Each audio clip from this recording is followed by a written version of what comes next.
नीलेराम चौकी पर बैठा, आंखों में चालाकी की चमक लिए पंचायत के फैसलों की घोषणा कर रहा था।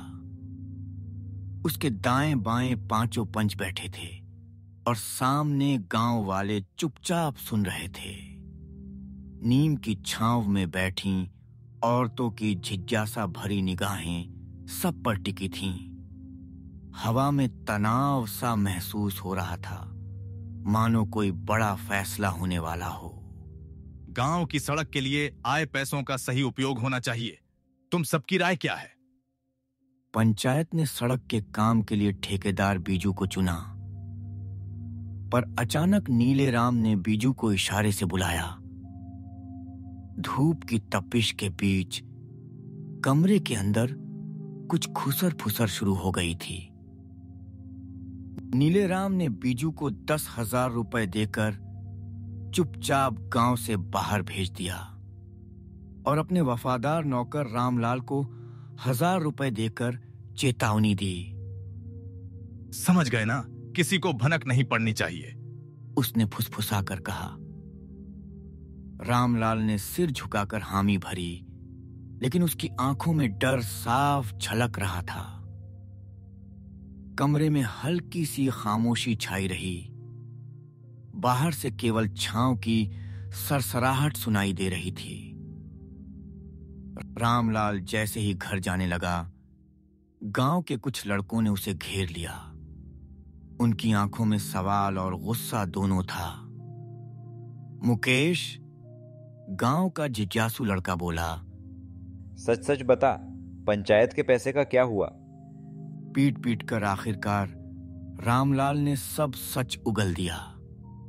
गांव वाले अब पुलिस स्टेशन की ओर बढ़ने लगे, चेहरे पर रोष और उम्मीद के भाव। पुलिस अधिकारी ने गांव वालों की बात सुनी और एफआईआर दर्ज की। मीनाक्षी, नीलेराम की पत्नी, दूर से यह सब देख रही थी। कानून सबके लिए बराबर है, चाहे वो सरपंच ही क्यों ना हो, अधिकारी ने दस्तखत करते हुए कहा। नीलेराम को जेल भेज दिया गया और गांव में चर्चा फैल गई कि अब पंचायत के नियम बदलेंगे। नीलेराम जेल से छूटते ही चुनाव के लिए नामांकन करने गया, लेकिन इलेक्शन ऑफिसर ने उसका नाम काट दिया। तब उसने अपनी पत्नी मीनाक्षी को चुनाव में खड़ा किया।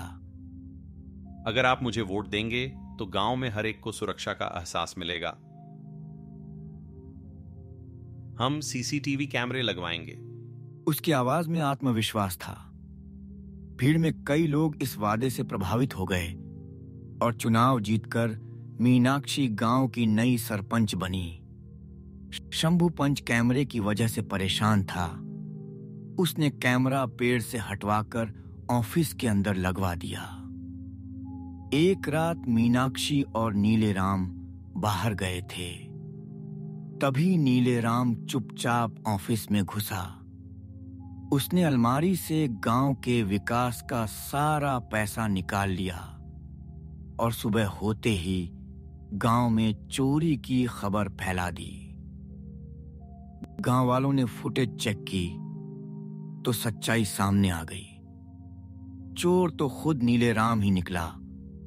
भीड़ क्रोधित हो गई और नीलेराम को पकड़कर पुलिस के हवाले कर दिया। ऑफिस में कैमरे की लाइट अब भी टिमटिमा रही थी, मानो गांव की आंखें हमेशा खुली रहेंगी। गांव वाले बोले, अब से कोई भी हमारे पैसों पर हाथ नहीं मार सकेगा।